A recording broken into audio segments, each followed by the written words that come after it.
sommes ce jour lundi 9 mars 2026. Mesdames, Messieurs, c'est un plaisir pour nous de vous retrouver en ce début de semaine. Bonjour à chacun et à tous, bienvenue dans cette édition du Journal Parlé. Au sommaire, désignation ce samedi 7 mars 2026 des présidents des commissions permanentes, les rapporteurs et les chefs d'arrondissement de la commune de Malanville. Les détails sur la cérémonie sont à suivre tout de suite. Et note éducative, cette fois-ci, démarrage ce lundi des premiers devoirs du second semestre dans les établissements publics de la commune de Malanville. Les précisions sont à suivre également dans le développement. Cérémonie de remise des copies figurées des lettres de créance de l'ambassadeur de l'Autriche près le Bénin. Restez des notes pour en savoir plus. À toutes ces informations viendront s'ajouter d'autres sans occulter en fin d'édition la revue de presse. Merci de vous installer confortablement. Sota Midi Magazine, le point de l'actualité de la journée sur ta radio. Sota FM, c'est maintenant et tout de suite. De nouveau, bienvenue à chacun et à tous. Et je venais de l'annoncer il y a quelques instants. Première session extraordinaire du Conseil communal de l'année 2026 à Malanville. À la suite de l'installation du maire et de ses adjoints, le Conseil s'est réuni ce samedi 7 mars 2026 pour rendre complète l'administration communale. À cette occasion, les chefs d'arrondissement ainsi que les présidents et rapporteurs des commissions permanentes ont été désignés. À l'entame, c'est la première autorité communale de Malanville, Kassimou Labogumbi, qui a souhaité la bienvenue à l'Assemblée. Suivez. Je vous souhaite la bienvenue à cette session extraordinaire. Au nom du Conseil communal, je souhaite la bienvenue à la délégation du représentant du préfet et je déclare ouverte officiellement la présente session extraordinaire. Tenue dans la salle de délibération de la mairie, la séance a connu la participation d'une délégation représentant le préfet de la Liborie empêché.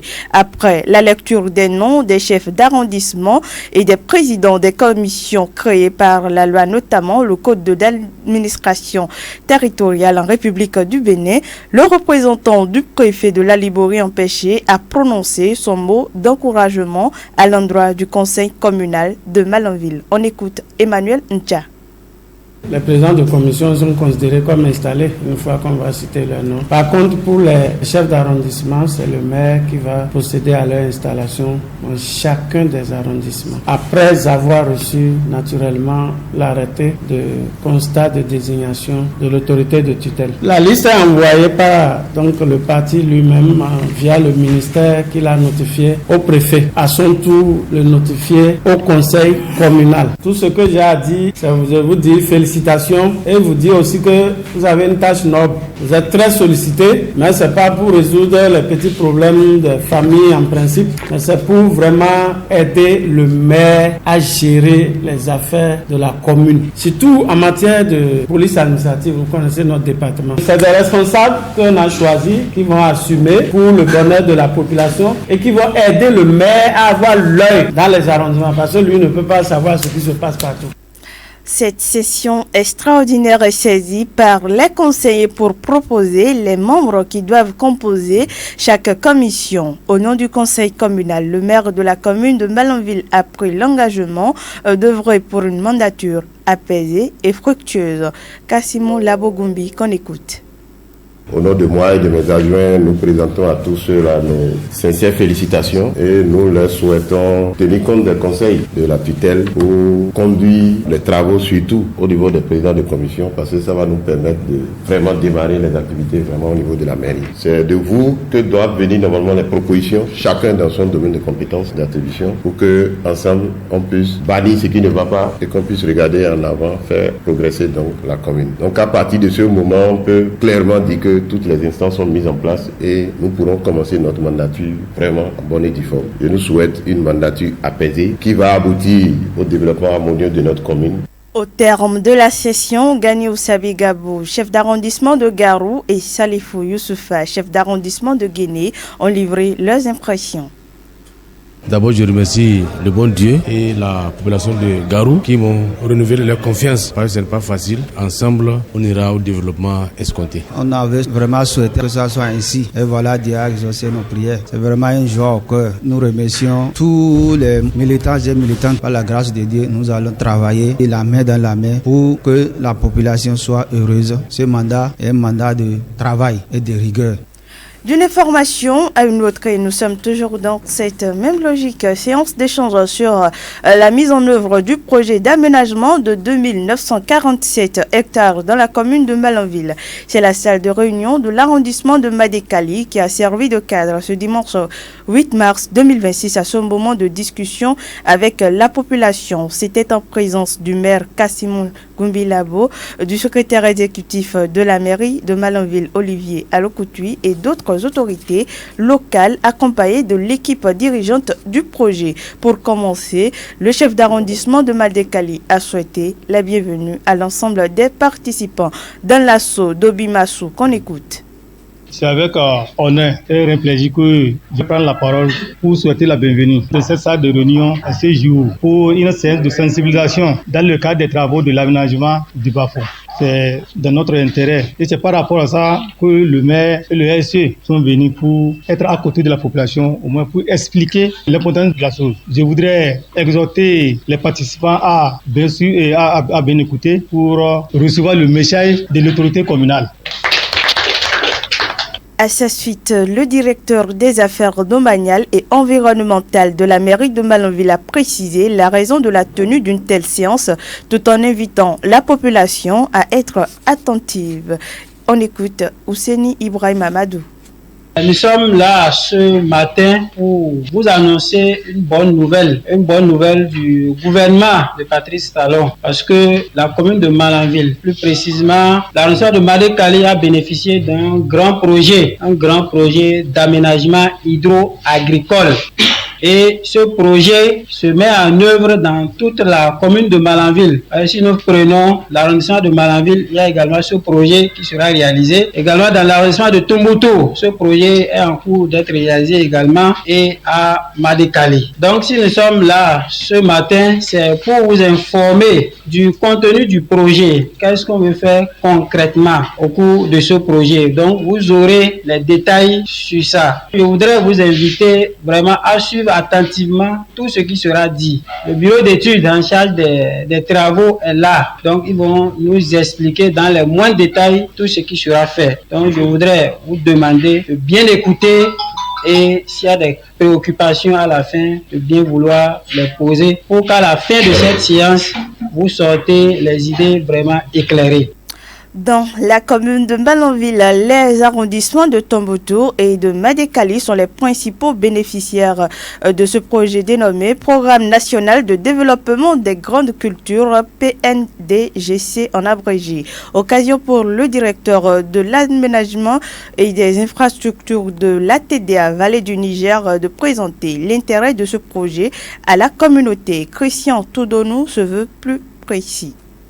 Il s'agit d'un projet qui rentre dans le cadre du Programme national de développement des grandes cultures, PNDGC. En fait, le gouvernement a en vue d'aménager un certain nombre de superficies pour développer les grandes cultures au Bénin. Et pour le cas de Malanville, l'une des principes de ces cultures, c'est le riz, c'est les cultures maraîchères. Donc, c'est dans ce cadre que la Société béninoise d'aménagement agricole, SOBA, a été identifiée, c'est elle qui gère ce programme national de développement des grandes cultures. Donc, pour la première partie, vu le potentiel qu'il y a dans Malanville et dans Carré-Maman, ils ont dit ils vont commencer par là parce que les populations de Malanville sont expérimentées, sont les plus gros producteurs de riz, de culture maraîchère au Bénin. C'est pour ça qu'ils ont d'abord identifié un lot de 2937 hectares en tout. Ces 2937 hectares sont répartis en deux blocs. Il y a un bloc de 500 hectares dans Madékali ici qui s'étend en direction de Iloa et un bloc de 2437 qui est en prolongement du grand périmètre de Malanville qui existe déjà de l'autre côté. Qui dit aménagement dit forcément il faut faire une étude pour savoir quel plan d'aménagement comment il faut mettre en place. C'est dans le cadre de ces études, nous sommes à la phase on appelle avant-projet sommet. Donc, c'est voir un peu comment se présente le terrain et avec, bien sûr, les séances, puisqu'il y aura beaucoup de séances avec les bénéficiaires, voir à peu près quel genre d'aménagement leur convient et qu'il faut mettre en place. Donc, l'équipe Topo a fini son travail, ils sont repartis et juste avant qu'ils repartent, l'équipe d'environnementalistes est arrivée. C'est un aspect capital que tout bailleur aujourd'hui demande à connaître avant tout plan d'aménagement. On ne peut plus rien faire sans voir quels sont les impacts environnementaux de ce qu'on veut faire là. Après l'étude d'environnementaliste, il y aura les études socio-économiques. Le projet d'aménagement, c'est pourquoi? C'est pour le bien-être de la population. Cette équipe aussi, certainement dans cette semaine, la semaine prochaine, va venir. Prenant la parole à son tour, la première autorité communale de Malanville a rassuré la population après des échanges en langue locale. Il invite par ailleurs chaque acteur à se mobiliser pour la concrétisation de ce projet dans la commune. Kassimou Gumbilabo, maire de la commune de Malanville. Dans le cadre de la mise en œuvre de ce projet, il y avait, disons, des incompréhensions. Parce que je disais à mes frères, à mes populations que je ne connais pas cette population-là ici au Bénin, pour laquelle on va lui expliquer qu'on lui amène le bonheur pour des décennies et que cette population-là s'y oppose. C'est une question de malcompréhension et une question de manque d'information. Les représentants du bureau d'études peuvent désormais travailler dans la tranquillité, dans la paix. Ceux qui sont impactés par le projet vont jouer leur partition à 100% pour que rapidement les différentes études qui seront nécessaires au démarrage effectif du projet puissent se faire et que les rapports puissent être validés rapidement, afin que le projet puisse démarrer effectivement d'ici 2 ans. Donc je vous rassure qu'à partir d'aujourd'hui, les membres du bureau d'études, vous pouvez faire un planning et aller très vite. Vous allez vous mettre en contact avec le CA qui lui va instruire les chefs villages respectifs pour qu'il y ait des communiqués sur les tranches que vous voulez faire chaque jour. Et tous ceux qui sont sur cette tranche-là, dans la période où vous allez choisir, ils seront sur le site pour que vous puissiez aller très vite. Donc je remercie tout un chacun, la TDA pour avoir joué sa partition. Je remercie aussi le représentant du bureau d'études et je lui souhaite beaucoup de courage pour que d'ici quelques jours, on puisse boucler cette étape-là rapidement. Je vous rassure que les populations joueront totalement leur partition et qu'il n'y aura plus de problèmes sur le terrain. Au terme de cette séance d'échange, les participants se sont montrés motivés pour la mise en œuvre du projet dans leur localité. Quelques-uns se sont prononcés. Suivez. Monsieur Monzo Alpha, vraiment cette séance de sensibilisation que j'ai suivie très bien, non seulement pour moi-même, mais pour toute la population de Madékali. C'est un bonheur, une richesse qu'on a amené pour l'arrondissement de Madékali. Je suis très content pour la population qui doutait à partir de cet instant-là. Puis avec l'arrivée de monsieur le maire de Malanville, mais tout ce qui a été dit au passé sont rejetés. Moi, je me nomme Moussa Dambaro Aboubaka. C'est une bonne expression. On va remercier le président de la République qui a pensé précisément à l'arrondissement de Madékali, parce que c'est un bon projet. Ce journal se poursuit. Nous sommes en note éducative à présent. Premier devoir surveillé du second semestre. Les apprenants de la Liborie ont démarré la composition ce lundi 9 mars 2026. Un tour au collège d'enseignement général 1 de Malanville et les compositions sont effectives. Tout se déroule sans anicroche. Une confirmation à nous donner par Ouomounou Tamabedari, directeur du CG1 Malanville. Dans tout le département, à l'heure où nous vous parlons, les apprenants sont en train de composer la première série des devoirs surveillés du deuxième semestre. C'est une composition qui concerne tout le département de la Liborie, sauf le lycée technique, commercial et industriel de Kandi. Il y a eu des évaluations ponctuelles d'étapes, c'est-à-dire des interrogations. Maintenant, c'est la première série de devoirs. Après cette série de devoirs, à partir du 23, ce seraient les examens blancs départementaux. Depuis l'arrivée du nouveau directeur départemental, les devoirs sont organisés de façon au niveau de la commune. Donc, on vous autorise à vous organiser et à faire votre devoir. Le planning est fait au niveau départemental, mais les épreuves sont conçues au niveau de la commune. Ce qui veut dire que vous pouvez aller à Kandi et retrouver d'autres épreuves. Mais eux aussi sont en train de composer de la 6e en terminale. Sauf les promotions secondes et premières qui vont commencer le mercredi prochain. Sinon, tout le reste compose de nos 45 groupes pédagogiques que nous avons, tous composent, sauf les secondes et les premières. Série B, eux, ils ont économie, ils ont une matière de plus, économie. On a seconde B, on a seconde et première B, et on a aussi terminale B. Et ils vont finir le vendredi. N'oublions pas qu'il y a aussi les épreuves sportives dedans. Aujourd'hui, les enfants composent à l'écrit avant de passer à la phase pratique. Le directeur du CG1 Malanville profite de l'occasion pour appeler les apprenants à plus de sérieux pour l'amélioration des résultats à la fin de cette année académique. On écoute Ouamounou Tama Bédari. Nous sommes à 46%, donc nous faisons partie pour le moment des derniers en ce qui concerne le taux de réussite au premier semestre. Ça veut dire que ça fait 54 qui n'ont pas pu tirer leur épingle du jeu. De ces 54-là, il faut qu'on ait au moins, qu'on puisse tirer 20%, aller au moins à 60% ou 70%. Donc notre objectif, c'est d'aller de 46% à au moins 70%. D'abord au niveau des apprenants, à l'heure où nous parlons, déjà sont en train de composer, c'est d'apprendre, d'être présent au cours. Nous sommes passés dans les salles. Si vous allez aujourd'hui, vous entrez dans une salle des classes où on avait 56 et on a régulièrement 40 au cours. Aujourd'hui, ils sont 52, 54. Donc il y a des apprenants qui ne viennent que pour composer. En principe, le règlement intérieur nous autorise à leur dire non, mais on les laisse composer pour voir ce qu'ils peuvent avoir. Donc il faut un peu plus de sérieux à leur niveau, la présence et le suivi effectif des cours. Ce sont les deux conditions pour améliorer. Si vous n'êtes pas présent, vous ne pouvez pas améliorer votre résultat. Du public, un tour dans les établissements privés, le constat reste le même. Il s'agit ici d'une composition dénommée examen selon le responsable de l'école privée rencontrée. Tout se passe sans anicroche. Le directeur rencontré appelle les apprenants à plus de concentration et invite les parents à jouer leur partition. On écoute Miguel De Souza. Les compositions ont réellement démarré ce matin, dès 8h. Nous avons lancé les épreuves. Et ici, la caractéristique, c'est que nous parlons plus d'examen. Dans notre système, nous parlons d'examen.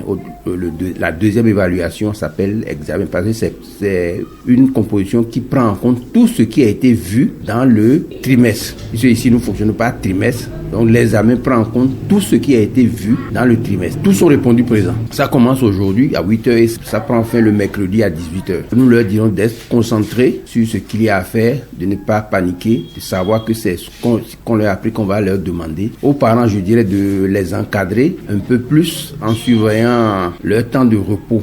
C'est aussi important qu'ils veillent à ce qu'ils se couchent tôt, mais lorsqu'ils rentrent dès 17h, quand ils finissent déjà 17h, 18h, qu'ils les obligent à réviser jusqu'à 22h, 22h30, au plus tard à 23h, de les laisser aller se coucher, qu'ils ne les laissent pas veiller. Parce que quand ils ne sont pas bien reposés, qu'ils viennent, ça pose parfois des problèmes, parce qu'ils sont parfois hébétés, ils ont l'air hagards, parce qu'ils sont très fatigués. Donc de ne pas les laisser aller au-delà d'une certaine heure, généralement au-delà de 23h, qu'ils aillent se coucher. Cette composition coïncide avec le jeûne du mois de Ramadan chez les musulmans et le carême chez les fidèles chrétiens. Le premier responsable de cette école privée rencontrée laisse donc un message aux parents ainsi qu'aux apprenants. Extrait des propos de Miguel De Souza.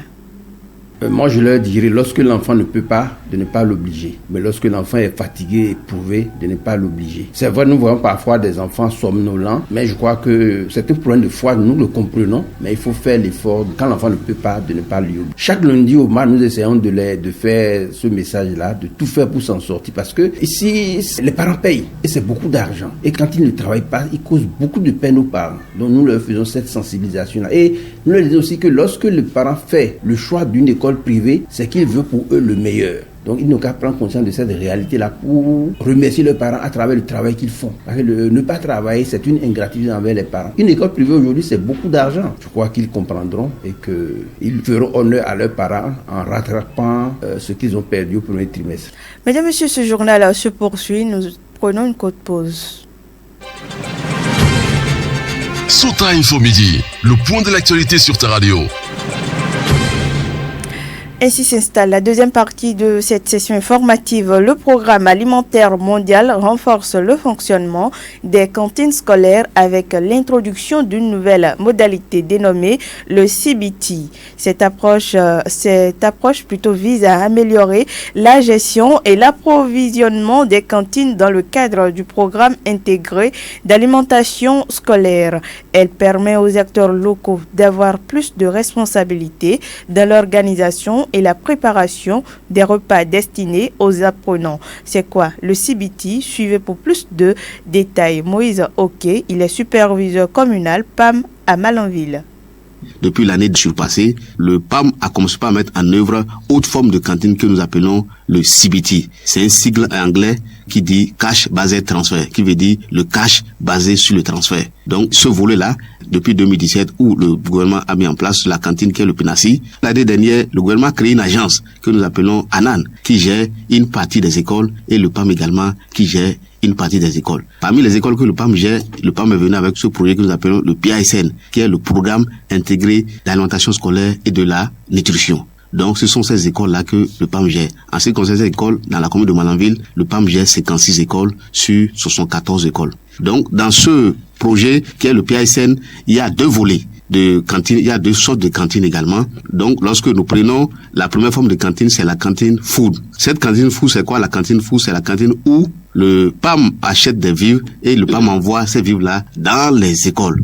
C'est ça la cantine food, c'est-à-dire le maïs, le riz, les denrées que les enfants mangent dans les écoles. Maintenant, ce qui concerne la cantine CBT, ces cantines-là, c'est une autre forme de cantine que le PAM a commencé par expérimenter depuis l'année dernière dans la commune de Malanville. Ailleurs, ça avait déjà commencé, tel que les communes de Djidja, Consort, ça avait déjà commencé depuis les années antérieures. Mais ici, à Malanville, cette forme de cantine a démarré l'année dernière.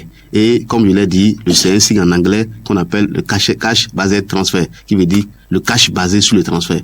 Dans un second temps, le superviseur communal du programme alimentaire mondial pour le PIASN est revenu sur le fonctionnement de cette nouvelle modalité tout en expliquant le mécanisme du CBT et le suivi de l'action Moïse Oké qu'on écoute. Le PAM envoie de l'argent aux écoles, toujours dans sa politique d'offrir le marché local aux producteurs, où les fonds sont transférés directement aux écoles et aux écoles maintenant d'acheter localement les denrées qui vont servir à la cantine aux enfants. Cette forme de cantine, c'est d'offrir le marché du PAM aux petits producteurs locaux qui vont pouvoir avoir accès au marché du PAM. Le PAM travaille avec les ONG locales. Le cas de Malanville ici, c'est l'ONG Sciençon qui couvre ces activités-là, qui fait des activités de suivi au niveau de ces écoles-là pour exécuter ce programme-là au niveau de la commune de Malanville. Par rapport au suivi, le PAM a doté chaque école d'un portable et d'une SIM où les fonds sont transférés en fonction de l'effectif de l'école, de la taille de l'école, que le plan est fait et que l'argent est envoyé aux écoles. Préalablement, le PAM avait déjà identifié des fournisseurs. Cette identification se fait à travers ce que nous appelons l'enquête ROC. Et pour aller au sein des communautés, pour identifier des coopératives, des OPA, c'est-à-dire des petits producteurs, organisations paysannes et des détaillants qui pourront vendre leurs produits au PAM. Donc une fois l'identification faite, la liste est sortie et on met en contact les fournisseurs et les directeurs et nous qui sommes les agents de terrain, qui sommes les médiateurs et les superviseurs, et nous travaillons en série d'actions pour maintenant avec les comités de gestion pour pouvoir fixer le prix des denrées à acheter. Donc, pour fixer le prix des denrées achetées ici, ce n'est pas le médiateur ou bien ce n'est pas le superviseur qui fixe les prix, ce n'est non plus les directeurs qui fixent les prix, mais c'est le comité de gestion. Dernier volet de l'information, le ministre des Affaires étrangères, Olusegun Adjadi Bakari, a reçu au cabinet, dans son cabinet plutôt, dans la matinée du vendredi 6 mars 2026, les copies figurées des lettres de créance de l'ambassadeur désigné de l'Autriche près le Bénin, Jürgen Eissel. Au cours de ces échanges divers sujets visant à renforcer les relations entre Cotonou et Vienne ont été abordés. À l'issue de cette rencontre, l'ambassadeur de l'Autriche près le Bénin a accordé une interview aux hommes des médias. Écoutons-le. Well, I think it was a very good start as a new ambassador to come to Benin at this moment. We have traditionally very friendly relations. Je pense que c'est un bon début. Ça a toujours été un bonheur de venir ici, surtout en tant que premier ambassadeur, première prise de contact. Nous avons toujours eu de bonnes relations, mais je pense qu'il y a toujours de quoi approfondir les relations. Il y a toujours un peu plus d'espace à creuser. Nous sommes en train de mettre au point une nouvelle stratégie concernant nos relations avec l'Afrique. Et donc, j'ai pris l'opportunité de cette rencontre avec Monsieur le ministre pour aller approfondir certains domaines concernant l'éducation, le tourisme et autre chose, tout autre domaine que nous pourrions trouver intéressant. Part of our discussion today that I had with His Excellency the Foreign Minister on how we can use this as an opportunity to work in various areas from education to tourism and simply strengthen our economic exchange at the same time. Mesdames et messieurs, à présent, je vous invite à suivre la revue de presse de Lukman Warutewu. Suivez la revue de presse sur Sota FM. Amis de la plume et du papier, mesdames, messieurs, bonjour. Présidentielle de 2026 au Bénin, la déferlante Wadagne Talata s'empare de plusieurs localités du pays. Pratiquement l'unique sujet qui orne la une des parutions ce lundi. Fraternité Matin Libre, le matinal, l'autre quotidien, les 4 vérités, le Canard du Nord, le Télégramme, le pays émergent, Diakpata, sans oublier Dynamise Info et le Soleil Bénin Info rapportent des mouvements politiques ça et là pour soutenir le duo candidat de la majorité présidentielle. À quelques semaines de l'élection présidentielle du 12 avril 2026, les mouvements et associations soutenant la candidature de Romiad Wadagne et de sa colistière Mariam Chabi Talata intensifient la mobilisation sur le terrain. Par exemple, rapporte le matinal, le samedi 7 mars dernier, 7 importantes rencontres ont été organisées à Parakou, à Plahou et Djougou, à Promisrete, à Bomé-Calavier et Cotonou. Elles ont permis, selon le journal, à plus de 500 mouvements de galvaniser militants et sympathisants en vue d'une forte participation au scrutin et d'une victoire du duo de la mouvance. 75% de taux de participation, c'est l'objectif, précise le Canada du Nord, visé par des mouvements et soutiens annoncés depuis Parakou. Quotidien Les 4 vérités n'en dira pas le contraire lorsque le journal constate la mobilisation des électeurs lancée dans plusieurs villes à travers des géants meetings, des mouvements et associations de la plateforme Soutien Row. Oui, des mouvements pro-Wadagne sonnent la mobilisation, renchérit en manchette Matin Libre. Dynamise Info se penche sur ces mouvements en indiquant que pour la présidentielle d'avril prochain, la jeunesse se mobilise avec le fruge autour de Wadagne Talata. Par ailleurs, dans la foulée, le Soleil Bénin Info rapporte que pour la victoire de Romiad Wadagne à la présidentielle d'avril prochain, les retraités de la police républicaine se mettent dans les rangs. Selon la publication, samedi dernier, ils ont fait une déclaration de soutien au président Patrice Talon et par la même occasion, réaffirmer leur engagement en faveur de Romiad Wadagne. Sans commenter ainsi dans le reste, c'est l'ancien président Boni Yayi qui a toujours désiré ALD, rapporte Dynamise Info. Puisque informe le journal, mais également le Télégramme et le Soleil Bénin Info, la coordination du parti Les Démocrates a refusé la démission de son président Boni Yayi. Les responsables du parti ont décidé de ne pas entériner la démission de Boni Yayi, invoquant des raisons de santé comme motif de son retrait, précise le Soleil Bénin Info. Alors pour le Télégramme, les démocrates rejettent la démission de Yayi. En tout cas, Yayi s'en va et les langues se délient, écrit Matin Libre. Si la démission était déjà perçue comme un coup fatal, il n'aura pas fallu longtemps pour que ce qui était censé rester secret de couvent soit porté sur la place publique, commente le journal qui rapporte qu'intervenant hier dimanche sur une émission télévision, l'ancien député Léon Basile Ahossi n'a pas manqué de faire part de certaines frustrations. Il ne sera peut-être pas le dernier et Yayi Boni devra désormais s'y attendre au redoute mon confrère. De son côté, pour ainsi finir, le Télégramme nous conduit à Bopa, dans le Mono. Là-bas, informe le journal, la mairie fixe désormais une taxe pour les spectacles de Zangbeto. Un minimum de 20 000 francs CFA par manifestation, précise le quotidien. Voilà, mesdames et messieurs, ainsi va l'essentiel de l'actualité, tel que traité par les publications ce lundi. Fin de cette revue. Merci de m'avoir suivi. À demain. C'était la revue de presse sur Sota FM.